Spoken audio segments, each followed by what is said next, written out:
Sorry about that. Just give me another minute.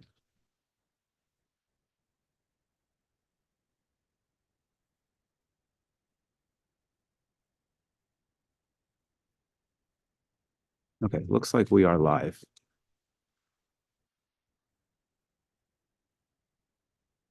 Hello? All right, we're going to take a chance here. We're going to go on faith.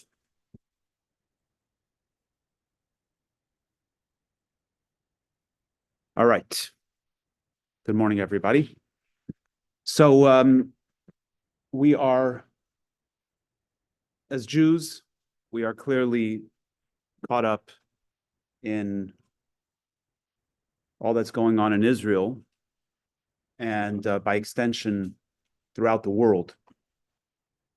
What is it that drives so much energy around Israel? Why does it touch a Jew so deeply? Why does it evoke such hatred? So we're not going to have all of the answer, because that's, as King Solomon says, that is longer, its measure is longer than the earth. But we're going to tap into some of the spiritual energy of what Israel is all about. And in so doing, we'll get some insight into what makes Israel so holy. And the nature of things are that whenever there's a positive energy, there's always a negative force that attempts to dismantle it. That is as old as time, brought down in the prophets. It says, this opposite that, God created. God created it such in order for there to be an even playing field. If goodness was dominant, then we wouldn't struggle so much. And if we didn't struggle, the choice wouldn't make that much of a difference, wouldn't be that meaningful. So in order for the choice to make a difference, there has to be a struggle. In order for there to be a struggle, there has to be a playing field. And the playing field, for it to be a fair fight, has to be balanced. So whenever you have something positive, you always have a counterforce, a negative counterforce. So let's understand what is the force of Israel, and in so doing, we'll learn about what the counterforce is, at least one of the counterforces, to give us an understanding of where that tension comes from. So we're going to jump right in. This is a discourse that comes from the Alter Rebbe, the first of the Chabad Rebbes, whose yahrzeit, anniversary of passing, was this past Friday. The Alter Rebbe shared many discourses, and these discourses were later on compiled in two books. The first one is called Torah Or, which covers the Torah portions of Bereshis and Shemos. Let me rephrase that. The Alter Rebbe said many discourses. They're actually recorded in volumes that record the discourses based on the years that he said them. And there are many such volumes. The Alter Rebbe wrote the book of Tanya. He's the author of the book of Tanya. The book that we're studying from in particular comes from a 2-volume book the first volume is called Torah Or, which covers the Torah portions of Bereshis and Shemos, Genesis and Exodus. And the second one is called Lekutai Torah, which means the compilations of Torah teachings, that covers the books of Leviticus, Numbers, and Deuteronomy, Vayikra, Bamidbar, and Devarim. In addition, there is at the end of these of the second volume, there are discourses on Shir HaShirim, Song of Songs. King Solomon's Song of Songs is a very mystical, very Kabbalistic story or song, discussion, love story, and the Alter Rebbe unpacks it in many discourses. It's very fascinating, unpacks some of the mystical teachings behind the Song of Songs. And then there's also Megillas Esther, a commentary on the Megillah of Esther. These were extracted from the many discourses that the Alter Rebbe offered specifically for these Torah portions and for these commentaries on Song of Songs and the Megillah of Esther. And they're known as the Hasidic Torah portion. And many people have a tradition to study these on Shabbat morning, to study them throughout the week. But it's at its core, it's the deeper meaning behind the stories of the Torah as they're understood through the lens of Jewish mysticism and Chabad philosophy. So the discourse that we are studying is based on the story of the spies. Let's set the stage for the story of the spies, and then we'll jump into the text. So the Jewish people, yesterday we began the story of the Jewish people in the Egyptian exile. And after being in exile for 210 years, they are redeemed. Moses is sent by God to take the Jewish people out of Egypt. 49 days later, they stood at the foot of Mount Sinai, where they received the revelation at Sinai, the giving of the Torah. Over the next year and change, they traveled in the desert. Along the way, they made the golden calf. God forgave them, gave them the second tablets, instructed them to build the Mishkan, the mini portable temple, the portable synagogue that accompanied them in the desert. And they celebrated the first anniversary of the Exodus from Egypt.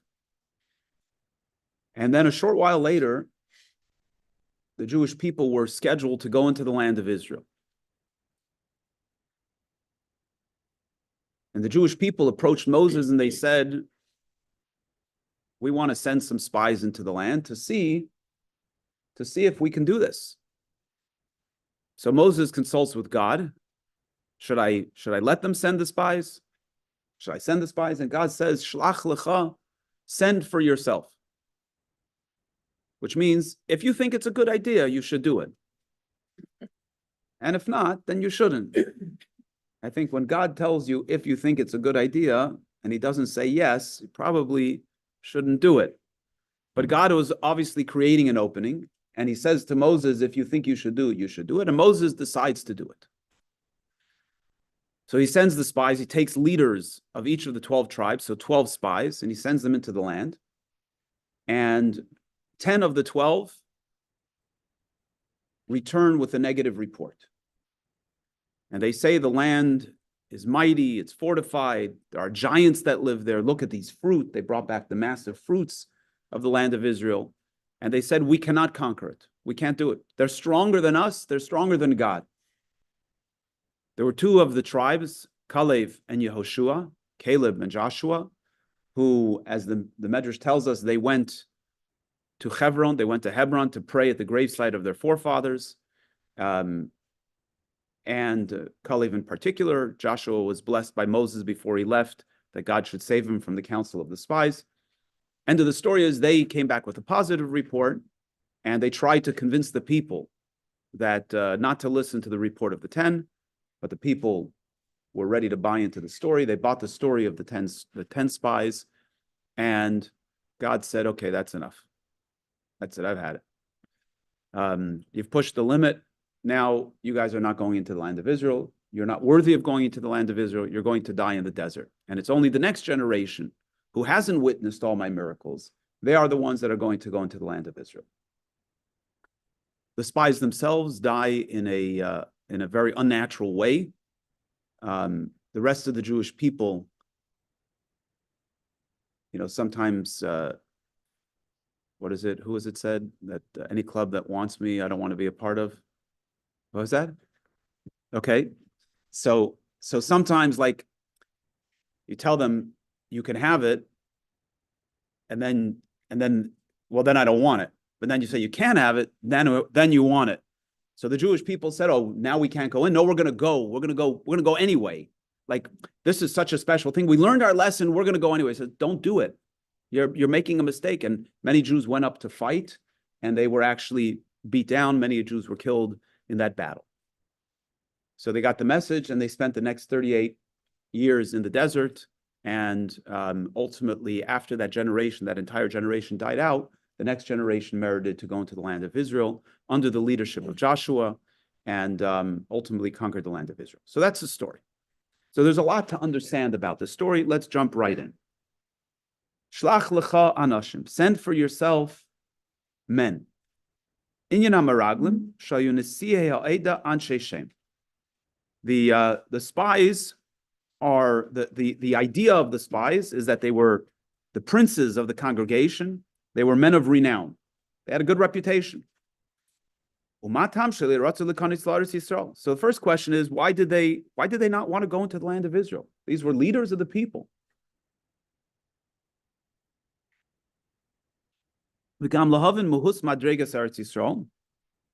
Also to understand what is Israel?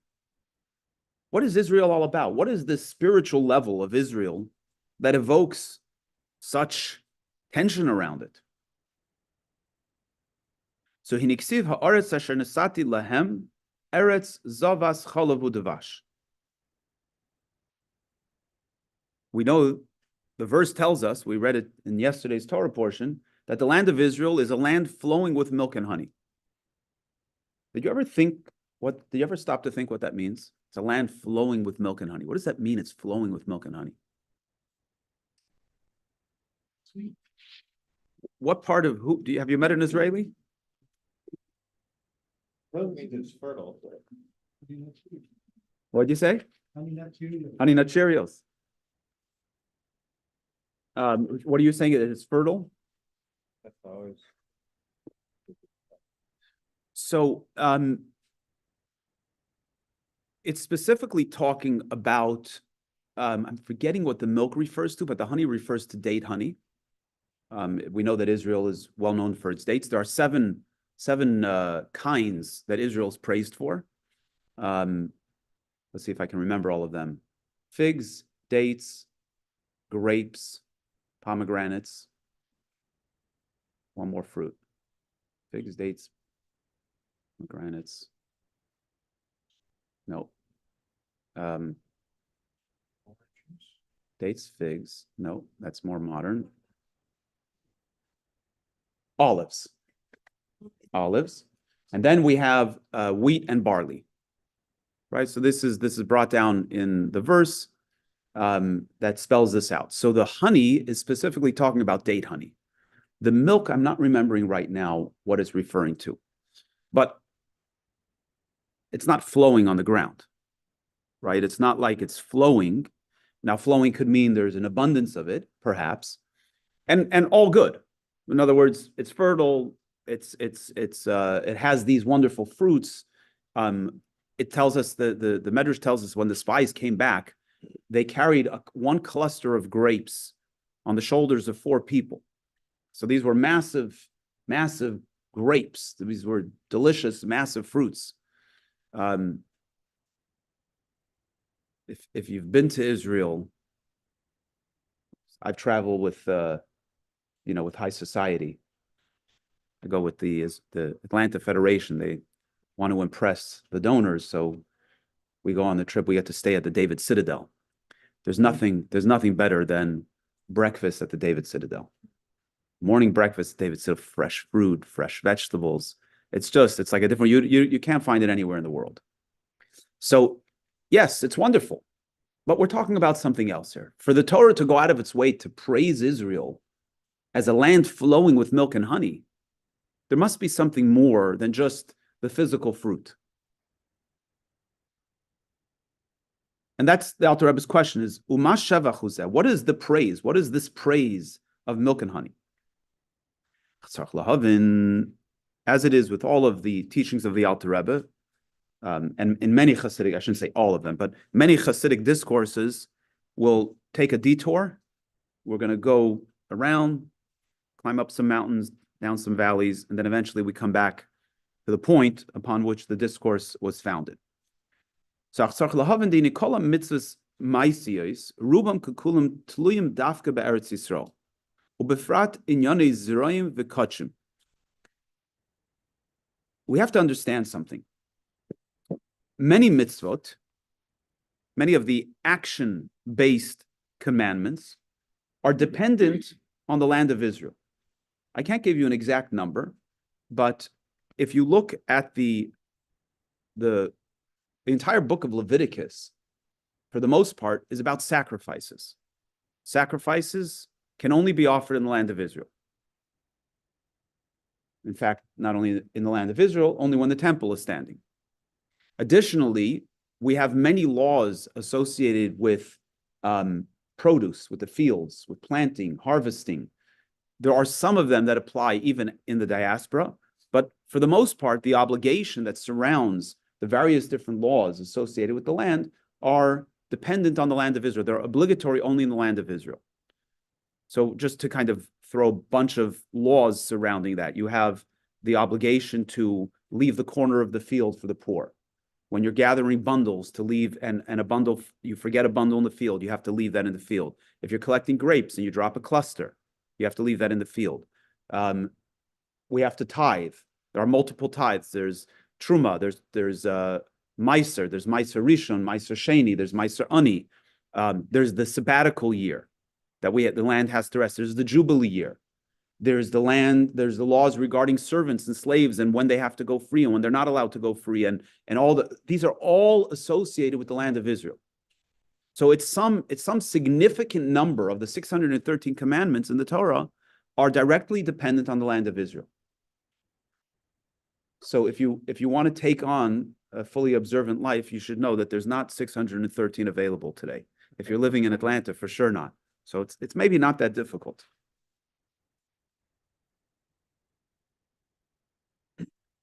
And in parentheses, the Alter Rebbe tells us, "Uvamidbar hayu karbanos lefisha." In the desert, even though they were not yet in the land of Israel, they did have sacrifices, but that was a temporary state. In other words, the portable synagogue that accompanied the Jewish people in the desert, when they came to the land of Israel, all of the sacrifice structure was moved to the Mishkan, to the tabernacle that was based in various places in Israel, in Shiloh and Nov, and then eventually in Jerusalem, and then eventually in the temple. And all other sacrifices were prohibited at that point. So there was the permission to offer sacrifices we find throughout the Torah. We find Abraham brought sacrifices, Isaac, Jacob. In the desert, they brought sacrifices. But once they came to Israel, sacrifices became focused only on the place where the Mishkan was, where the tabernacle was. And then later, as we read in the prophets, when the temple was built, it was exclusively in the temple. But while they were in the desert, they still had access to some of these commandments. Okay, so what is that all about? What is it that the majority of the commandments of the Torah are dependent on the land of Israel? By the way, we already at this point, we already have an inkling of something about what sets Israel apart, right? We already are highlighting this idea that Israel is unique in that the majority of the commandments can only be observed in Israel, which already tells us something about the nature of the land of Israel. There's something unique about that physical space that brings with it this idea of the capacity and the ability to do commandments there.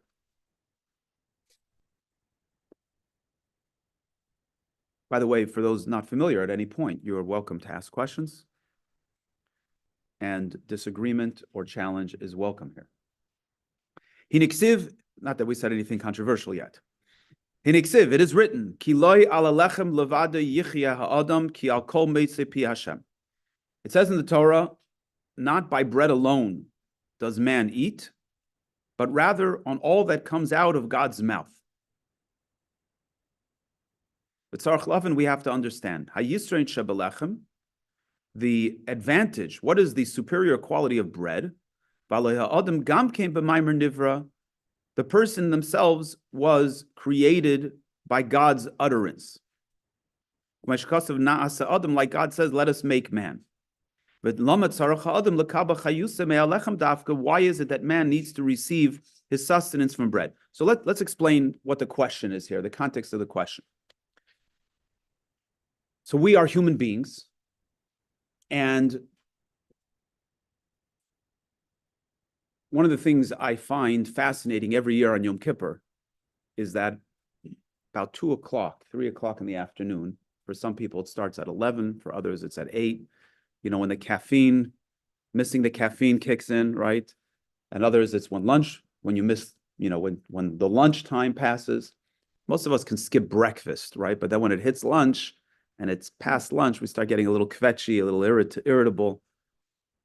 And I always find it, I'm not a great faster. I do not like fasting. I'm not a great faster, but I try to bring a little humility into the experience by recognizing, just look at yourself. Look at myself. I didn't have coffee this morning. I didn't have my breakfast this morning. I missed lunch and I'm falling apart. Think about it. Like, look what I'm dependent on. Look at what my life is dependent on a cup of coffee, on a bowl of cereal, on a bowl of oatmeal, on a container of yogurt, right? You open up the news and you see the nonsense that is going on in the world. Elon Musk, they're all concerned about the future of his companies, and there's so much nonsense out there.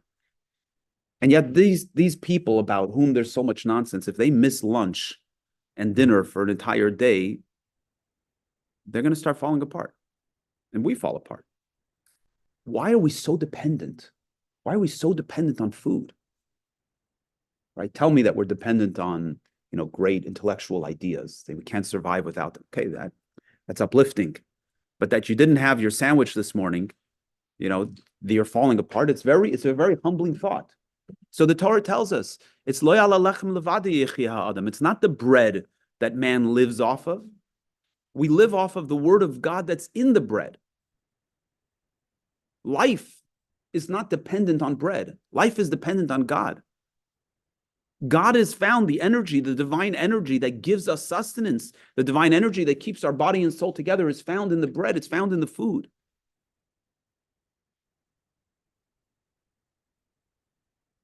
Baal Shem Tov says that when a person is hungry for a particular food, it's because the divine energy in the food is calling out to them to elevate that food. Some people are very religious about that. There's a lot of food that calls out to them. There's a lot of sparks that they have to elevate.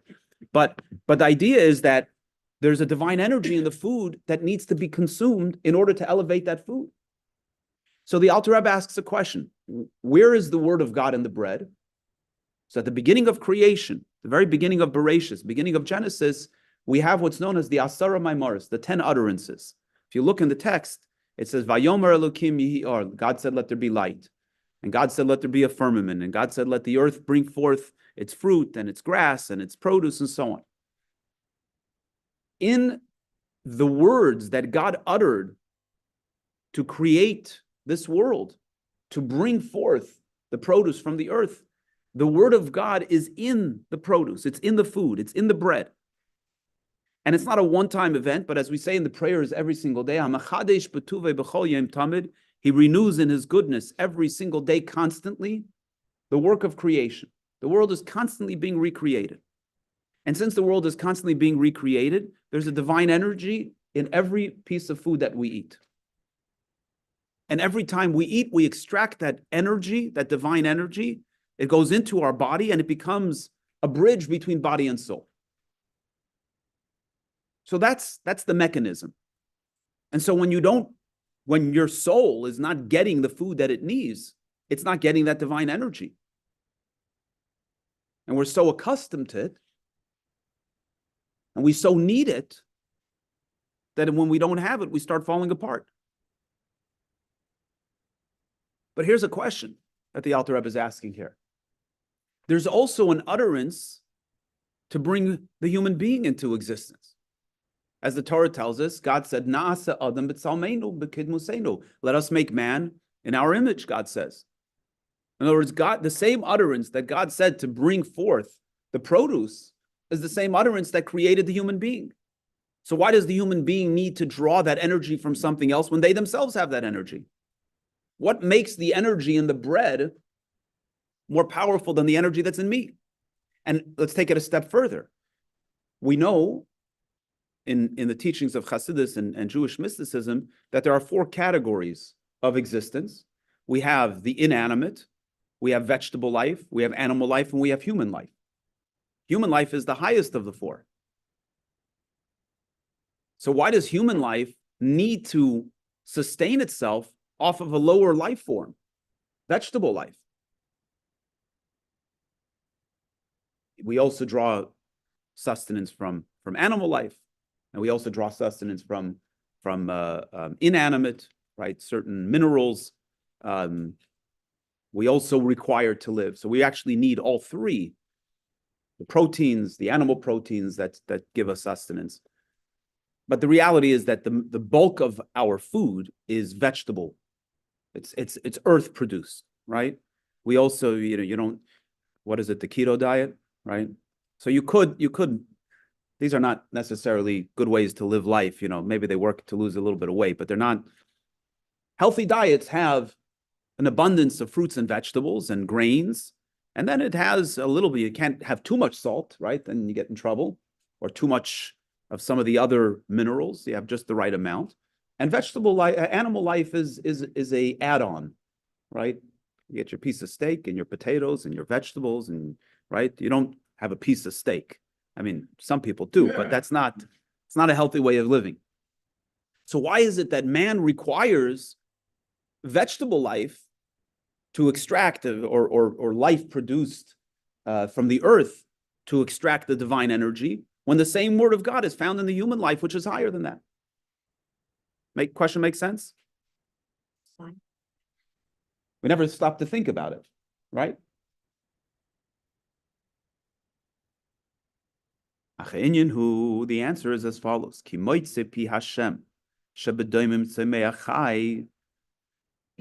The word of God that is found within the inanimate, the vegetable life, and the animal life, these are the specific 288 sparks that fell at the time of the shattering of the vessels. I'm going to read another line and then I'll explain. Man, the human being, comes from the world of tikkun, the corrected world, the fixed world. And therefore, the person requires to draw their energy specifically from the lower three dimensions. So let's go back to the beginning of time. One more line. Because the sparks, the source of the 288 sparks, has a much higher source as it's explained elsewhere. Everybody knows the opening verse of the Torah. In the beginning, God created the heavens and the earth. Who knows how the second verse begins?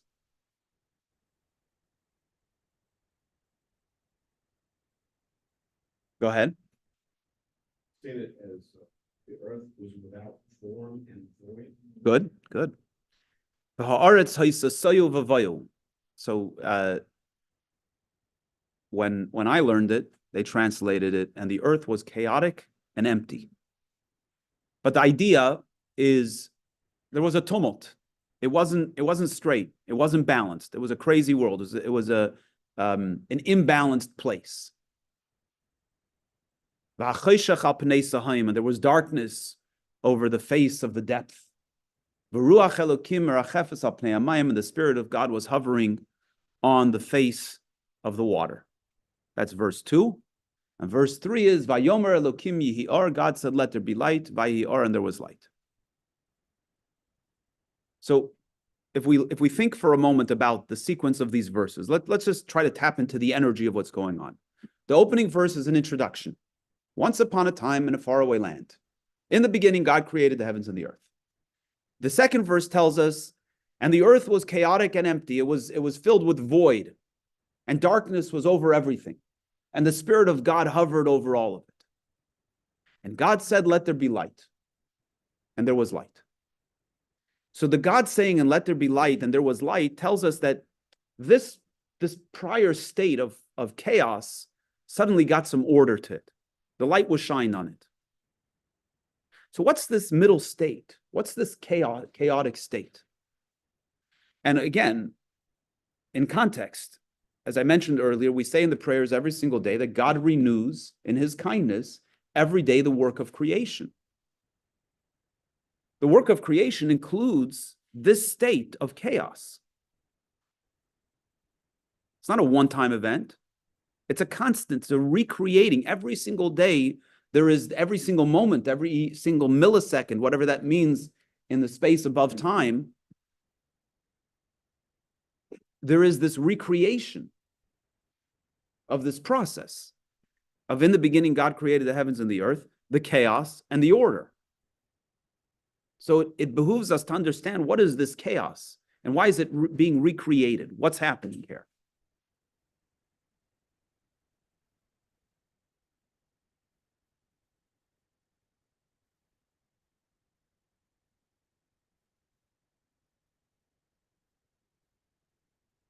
So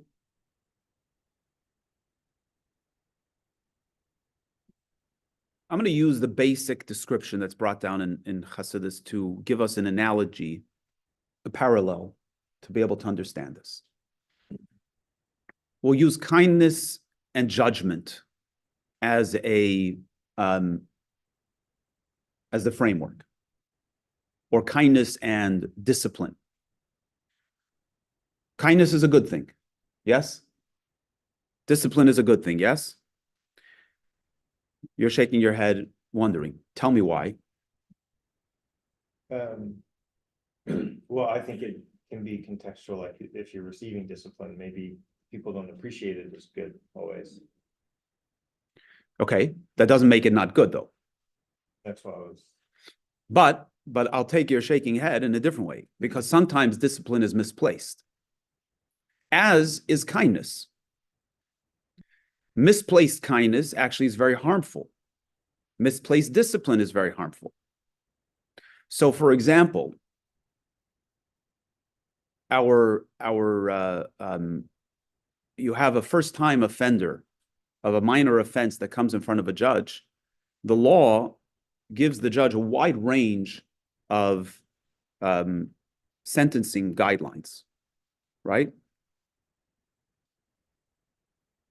When a first-time offender who committed a minor offense comes in front of a judge, and the judge, why does the judge have such a wide range of sentencing guidelines? Because sometimes you have this arrogant first-time offender who thinks they're above the law, who shows up and needs to be put in their place. So the law gives the judge the ability to look at this first-time offender and say, you little schmo, you have no humility here. We're going to throw the book at you. It's the only way you're going to learn. But then you have the other guy who comes in there who did a minor offense and feels bad, and just his desire, his temptation got the better of him, right? And the judge should give him a minor sentence. So when the judge uses the other extreme of the discipline, that's not good for the child. Here's a very interesting parenting thing that unfortunately I didn't learn until most of my kids were too old to be on the receiving end of it. Maybe the little ones got a little bit of the upside of it. The older ones can't understand why we deal with the little ones that way, but that's a different story. But the idea is like this. We have this notion that when a child does something wrong, they need to be punished. There needs to be a consequence. And therefore, and that's something that we picked up from our parents. It's generational. The fact is, children don't necessarily always need a consequence. They just need to know that something that they did was not good, wasn't right. Doesn't mean they never need a consequence. But we have this notion that if we don't give them the consequence, they're never going to learn. That discredits the capacity for a child to learn and to absorb. They just need to know that this behavior is not good. And they need to constantly be just relocated from the negative behavior, not to be punished, not to give them, put them in timeout or stuff like that. They just need to know. Again, I'm not saying there's never a place for that, but we have this notion that every time a child does something wrong, if we don't give it to them now, they're going to turn out to be a monster, right? It's not so. Sometimes they just need awareness. Sometimes they do need discipline. Sometimes they do need a consequence. I will confess a sin on public YouTube. When I was a little kid, I don't remember how old I was. I was probably 5 or 6 years old. One night, we went to the supermarket, and it was Halloween time. And I swiped some candies out of the basket, put them in my pocket, came home, And besides the fact that they weren't kosher, which was one problem, I also stole them. And I was in my bed at night and I'm crinkling the candies. And my older brother calls my father, Tati, Elio stole candies. He's eating candies. My father came to him, like, to me, it was probably like midnight or something. That's my memory. My father came in. He discovered what I was up to, made me get dressed, took me to the supermarket, called the manager. I had to tell the manager what I did, gave back the candies. My father, of course, paid for the candies. And I don't even know if I got any punishment for that. I think just that event alone kind of conveyed a message to me. Okay. So it doesn't always need a punishment. Accountability, right? Accountability sometimes is adequate. So kindness, now that's been all on the discipline side. On the kindness side, I use this analogy because it's a very difficult one for us to navigate. You get off the highway, there's somebody standing there, homeless veteran, need food, need work, right? And you want to help them. But for all you know, they're an alcoholic or a drug addict, and you're feeding their addiction. So what do? So we've gotten wise. There's certain kind people keep a sandwich or a bar in their car, and I mean like a nut bar, not like a bar. But when they get off the highway and they see somebody standing there, they hand them over a granola bar or something, a nut bar. You're hungry, I'll give you food, right? What happens if you don't have food in your car? You want to help the person. You have this feeling that you want to help the person, but you don't know if it's good for them. And chances are it's not good for them. Chances are it's not good for them because they have resources. There are resources out there for people to get help. Again, I'm not making any blanket statements. It's not a political statement. I'm just saying is that we have this tendency to want to help. Or when the child wants the candy and you know that they're going to cry if you don't give them the candy, or if you don't let them stay up for just another hour, right? The night before the wedding or something, you want to give in to that. And that the wanting to give in is coming from a good place. It's not a bad place. It's not necessarily a wholesome place, but it's a good place. It's a desire to want to do, to see happiness, to see goodness around us. But sometimes that kindness is not good. Sometimes that kindness is a negative. You have to hold back that kindness because that is the goodness. The real goodness is not giving. Or to use a more expansive analogy, rain is blessing, rain is kindness. But if there's no control to the rain, if there's no discipline, so to speak, from God's vantage point on the rain, you have a flood. So while rain can be very good for the earth, if there's no control on the rain, if the rain is just coming in torrents, it washes away the earth. So kindness and discipline are wonderful things, but they need balance. Can you imagine a world in which kindness doesn't need balance and pure kindness can exist, as can pure discipline? It's really impossible for us to understand, to comprehend such a world because we live in a world of tikkun. We live in the corrected world. And in the corrected world, everything needs balance. You got to sleep a number of hours, you got to be awake a number of hours, you got to work in order to eat, you got to exercise in order to be healthy, right? We live in this world of balance where things are balanced. That's the way they're supposed to be. But if you can lean into the idea that kindness as a value can have its pure state, because kindness is good, as is discipline, as are the other 8 of the 10 sephiros: wisdom, understanding, knowledge, kindness, discipline, harmony, endurance, humility, bonding, and royalty. So each one of these qualities, which make up the functionality of the human being, the intellectual components and the emotional components, each one has a value into itself. For a second, we'll touch on the intellectual ones. Chachma is the spark of a new idea, the genesis of a new idea. Now we know we have these light bulbs, right? That's what it means. A light bulb goes off, right? If you don't take that light bulb and do something with it, develop it, it's gonna go away. So you get a new idea, you have to take the idea and you have to develop it. Now, there are some people that are great at new ideas. They have no clue how to take those ideas and translate them into something. I have a fellow that I study with every week for many years, and we were talking on Friday. We hadn't seen each other in some time, and we got caught up. And he said something interesting to me that really, I still haven't figured out the answer. He said to me, I love building the systems. I don't like running the systems. Mm-hmm. It was a very interesting thought. I'm not sure where I fit. Do I like building the systems or running the systems? Like some people love building the structure, but they have no interest in running the machine. Somebody else deal with it. And some people love running the machine, but have no creativity about building it. They're different qualities. There's some people that are great at ideas, but they can't develop them. There's some people that are great at developing ideas, but they don't come up with new ideas.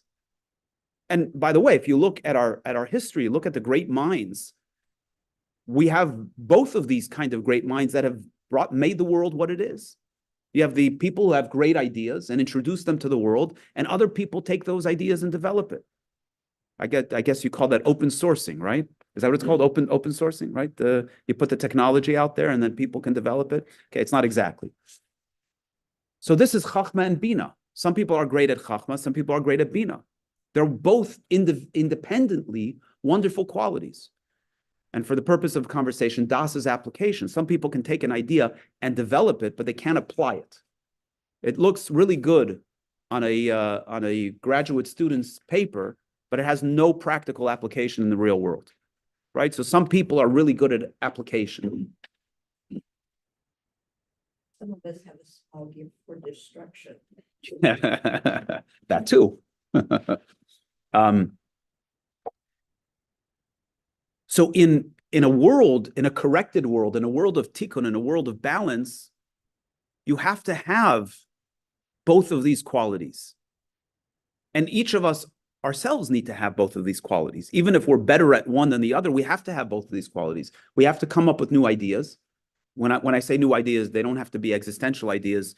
You come home and your toilet is flooding, right? You get the spark of chachma. What am I supposed to do here? Right? The brain says, okay, problem. And then the Bina has to develop it. You gotta, okay, the next steps are I gotta call a plumber, I gotta turn off the water, whatever. Now, some people are great at the idea, but they don't know how to turn the water off. They don't know actually how to turn the water off. So they know that the water has to be turned off, which is a good step, but they don't know how to do it, right? So we need all these qualities in the world of balance. And we can't fathom what is the value of being a person who has great ideas if you don't take those ideas anywhere. But if we look at them as a value unto itself, people who have the concept of being able to come up with new ideas, these powerful bolts of energy, powerful novel energy bolts, that's an amazing thing. The problem is that when the powerful bolt of energy of a new idea doesn't associate with the understanding, the development of the idea, it doesn't have longevity. As is the case with kindness that does not use any discipline, the kindness ultimately doesn't have longevity. What happens with the kindness is you hurt someone.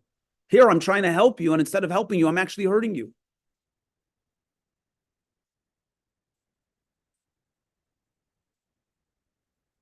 What are you saying? So if you say in the judge example, he lets somebody off, he's trying to be kind, and this guy's a schmo, and he lets him off, and he says, I'm going to be kind in this instance, but truly he needed discipline, the offender needed discipline, so isn't it something that's not even kindness? Right. So what we're calling kindness becomes non-kindness. So kindness in this context, you're making a very important point.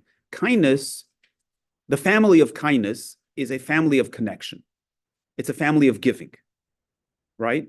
Discipline, by definition, is holding back, right? So, by the way, discipline is also kindness when it's used correctly, right? But where is the kindness in the discipline? It's not necessarily in the act. It's in the intention of the act. So when I tell my child no, why am I telling my child no? Because there's love for my child, and therefore I'm holding back. So the kindness energy is not the dominant energy. The dominant energy is the discipline. Conversely, when I don't use discipline in the case of kindness, the dominant energy is kindness, but what's really happening is an expression of the discipline belongs to the family of strength or severity, right? That's all the force that holds back. So in this act of kindness, what ultimately lives in the core of it is severity, right? So I'm not doing good. So so the idea is that kindness requires in the world of order, kindness requires discipline, and otherwise it ultimately does not succeed as kindness. Let's put it that way. And discipline that doesn't have kindness at its core doesn't succeed as discipline, right? And this is the world of chaos that God created. The world that God created in Kabbalistic terms it's called a linear world, where each of the 10 sephiros, each of these 10 qualities, the 3 intellectual and 7 emotional, live one on top of the other. You're familiar with the Kabbalistic tree. At least you've seen the images of it, right? Where you have Chachma, Bina, Das, Chesed, Gevura, Tiferes, Netzach, Chod, Yesod, and Malchus. It's like 3 triangles and Malchus at the bottom. Not important for today's conversation exactly how that all flows, but the idea is there's a system. There's a system. Chesed belongs on the right. Gevura belongs on the left. Harmony, compassion lives in the middle. Chachma belongs on the right. Bina, we'll just make one point. Bina belongs on the left. Left is where Gevura lives. Gevura is the discipline. Bina, by definition, is Gevura, the capacity to discern, right? Understanding means I'm able to discern and discriminate. This idea doesn't belong here. This idea does belong here. This theory does belong here. The other one doesn't belong here, right? So that all belongs to the realm of understanding. The light bulb is chesed. It's a forward flow. If you try to stop the light bulb, you're not going to get the light bulb. When the new idea comes along, you got to let it flow. Just got to let it be. Let it go wherever it's supposed to go. And then you can begin to apply the discipline. So in the world of chaos, in the world of tohu, everything is on top of each other. Everything is independent of each other. There's no balance. There's no harmony. Because in that world, we have the prototype and we have the ideal structure of each of these qualities. But it doesn't survive. It doesn't have longevity. Now, it doesn't have longevity because there's a purpose in the creation. It doesn't not have longevity because there's no value to it. Let's think about that for a second. We in this world of balance, need there to be this value of pure kindness. We need that value. Because that informs us on the kindness that we have here. That even when we're incorporating discipline into it, the discipline that we're incorporating is a necessity, but not the ideal. As is true when we talk about the value of discipline. Discipline is a value unto itself. You may not be the discipline type personality, but if you are, and let's unpack it. You have people who are really good at order. They're really good at structure. People who are really good at order and structure are extremely valuable in every dimension of life. If you don't have order and structure, nothing that exists, right? You have an artist come along and try to build a building. It'll fall apart. It'll look beautiful for a couple of seconds, but it's going to fall apart.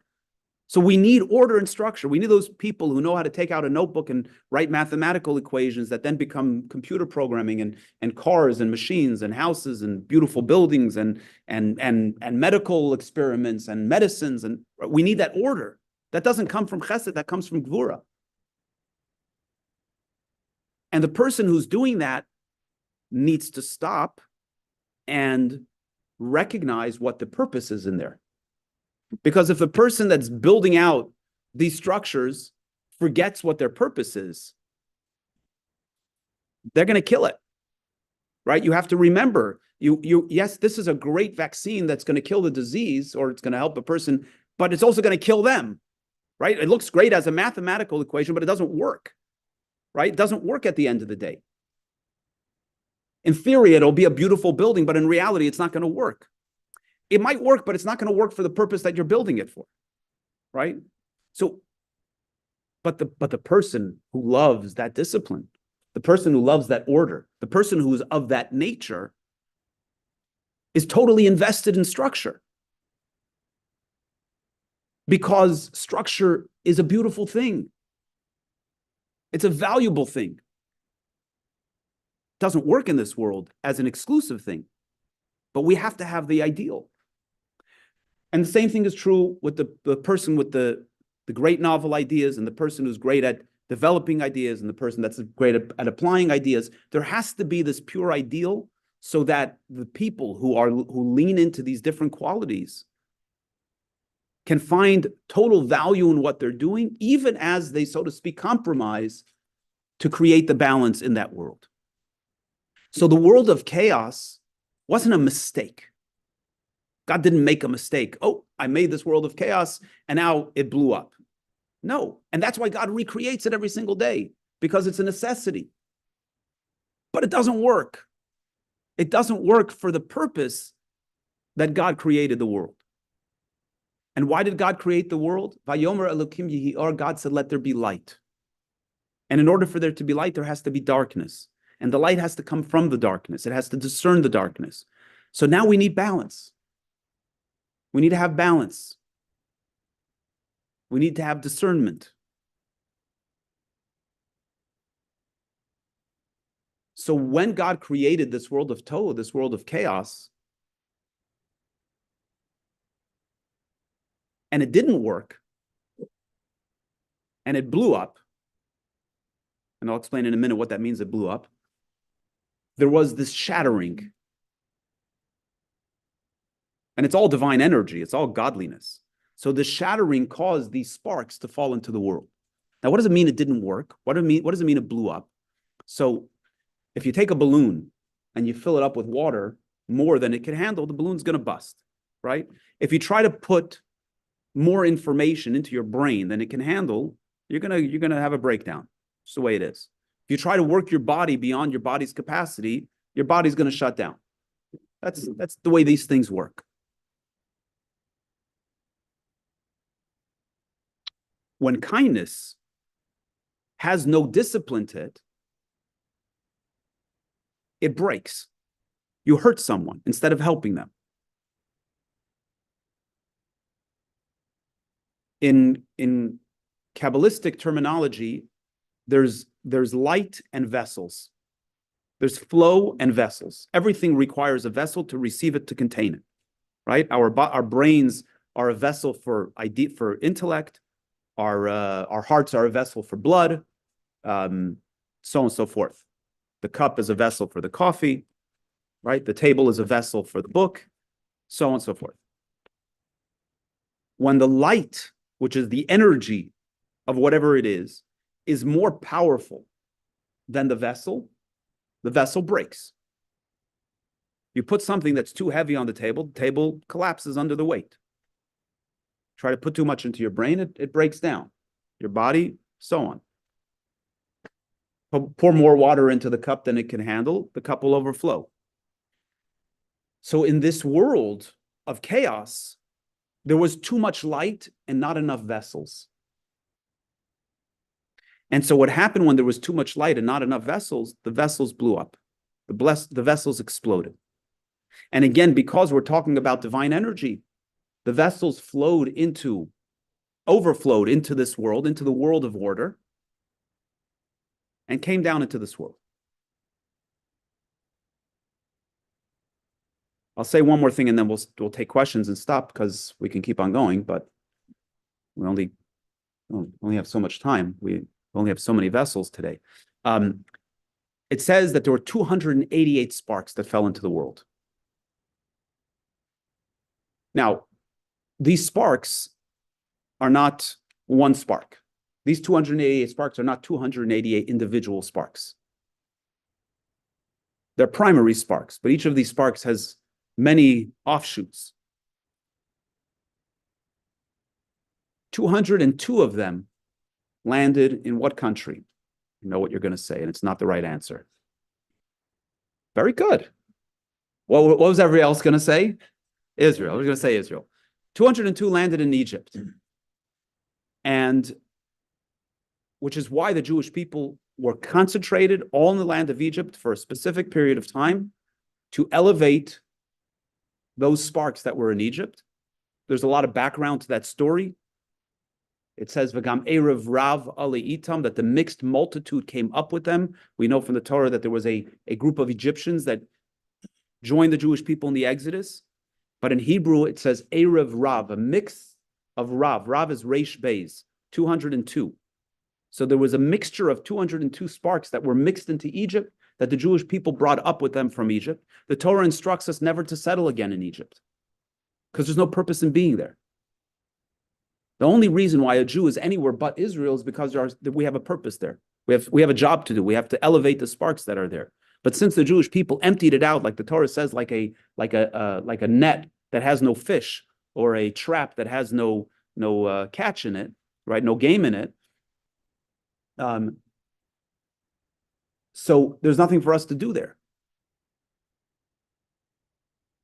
So we have 86 sparks that are spread throughout the rest of the world. And that is this long period of exile is for us to find those sparks and elevate it. That's our job. That's our purpose here. Now, what's important to kind of extrapolate from this whole discussion is that we have these two worlds. We have this world of chaos. I'm going to start using the Hebrew word for it because I want to get away from the notion of chaos because it's actually something altogether different. There's the world of tohu, and there's the world of tikkun, the world of order, the world of balance. Now I have a question for you. Which of these two worlds is the holier of the two worlds? What would you say? It's strive to make things better. So You mean tikkun, the world of order. You mean the world of chaos or the world of order? yes. Because it Go gives us ahead. the opportunity to actually do something. I mean, it gives us an incentive. If we're faced with a challenge, we have an incentive to try to do something about it. But if we just live, I was in the military. As long as you obeyed all the rules and everything, you didn't really have to think. Interesting. So I'm going to say I think what you're saying is very powerful, but I'm going to say it in different words. As long as we have the world of chaos, we have an ideal to strive for. We have the ideal to strive for. Where we live is in the world of order. But we have that ideal to strive for. I like that. What were you saying? Well, I was suggested balance in that it doesn't take spiritual energy to kind of refine the chaos and the balance. Yeah. So, by the way, it's a little bit of a trick question because when we ask the question, which is holier, each one is holy in its own right. Life is lived in the world of order. So in a sense, that's the holier of the worlds because that's where life is lived. That's where the magic happens. But when we talk about more powerful energy, more powerful holy energy in its purest form, that's going to be in the world of tohu, in the world of chaos. The reality is that that's not where life is lived. So it's an ideal that exists, but it has no application other than that it's an ideal. But here's the punchline here, that from that world of tohu, which has this unbelievable powerful energy, that energy energizes certain things in this world. So the inanimate, the vegetable life and the animal life gets its life force from the divine energy that is the world of tohu. So if you want some tohu in this world, not tofu, but tohu. Actually, if you want tohu, you got to eat tofu. But where do you, although tofu is genetically modified, but anyway, but if you want tohu, if you want to access that divine energy, that divine energy is going to be accessed in the physical objects. The human being does not come from Tohu. We come from Tikkun.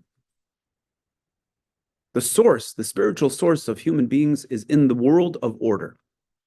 That is to say that even though we too have a divine energy, the divine energy that's found in the food actually has a higher source than the human being, which is why the word of God that is within us is not adequate. We need to lean into the divine energy that's in the food in order for us to be able to sustain ourselves. I'm going to stop there, and that's where we're going to pick up the discussion next time. Next week, I am out of town, but we will pick it up the week after. Look forward to seeing everybody. Any questions?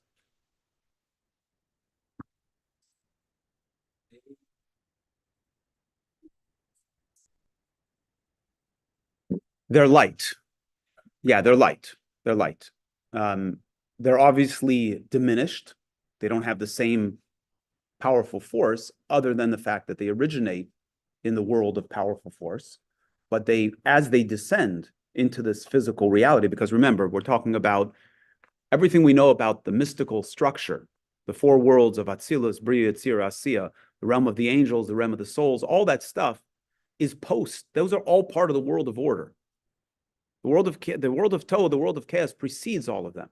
So there's this long journey that these sparks go through from their source, from the shattering until they come into the physical object. They have many, many evolutions until they show up into this physical reality. That's why they don't look like sparks. That's why, they're terribly concealed within this world. Otherwise, if we saw them as sparks, we would have taken care of what we needed to a long time ago. But we don't know where they are, and that's why we have to do. There's actually a very interesting passage in the book written by the Rebbe. It's a quote called Hayom Yom, where the Rebbe says that Abraham, right? It says by Avraham, it says that God sent. Hashem said to him, "Lech lecha, you go forth to the land that I will show you." So it says that from that time, from the time of Abraham, the job of the Jewish people to elevate the sparks that are within the world, that job began. The responsibility to elevate the sparks began. The righteous know where their sparks are, because each of us have unique sparks that are associated with us that we have to elevate in this world, which is the journey of each of our individual lives, revolves around the sparks that are meant for us to elevate. It's also a conversation for another time, but it says that the righteous, they know where their sparks are, and they go to them and elevate them. The rest of us,